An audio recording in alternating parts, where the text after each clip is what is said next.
সবুজে ঘেরা শান্ত এক গ্রাম, নাম তার চন্দ্রপুর। এই গ্রামেই থাকত তিন বন্ধু, রাহিম, তানভীর আর ইমরান।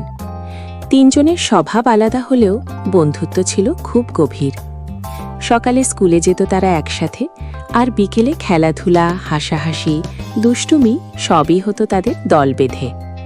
একদিন বিকেলে তারা ঠিক করল নতুন কিছু করা যাবে। গ্রামের বড় পুকুরের ধারে অনেক গাছের পাতা পড়ে থাকে। তারা ভাবল পাতার নৌকা বানাবে। সবাই পুকুর পাড়ে বসে বড় বড় পাতা বেছে নিল। রাহিম নৌকা বানাতে সবচেয়ে পটু, তানভীর সাজাতে ভালো পারে, আর ইমরান আবার নাম রাখতে ওস্তাদ। তিনজন মিলে বানালো তিনটি নৌকা। রাহিমের নৌকার নাম দিল বাতাস বেগ, তানভীরের নৌকার নাম সবুজ তরী, আর ইমরানের নৌকা হল সূর্যের হাসি। নৌকা ভাসাতে গিয়ে ছোট্ট একটা প্রতিযোগিতা শুরু হয়ে গেল।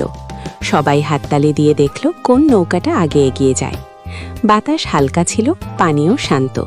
নৌকাগুলো আস্তে আস্তে এগিয়ে গেল। শেষে সূর্যের হাসি সবচেয়ে দূরে পৌঁছালো। জেতার আনন্দে ইমরান লাফিয়ে উঠল, আর দুজন মিলে তাকে হাসতে হাসতে জড়িয়ে ধরল। কে জিতল তা গুরুত্বপূর্ণ ছিল না। আসল আনন্দ ছিল তিনজনের এই সন্ধ্যাটুকু একসাথে কাটানো। সূর্য ডোবার সময় তারা পুকুর পাড়ে বসে থাকল কিছুক্ষণ। আকাশের রং বদলে গেলে রাহিম বলল, বন্ধুত্ব থাকলে প্রতিদিনই এভাবে সুন্দর হয়ে যায়। তানভীর মাথা নাড়ল।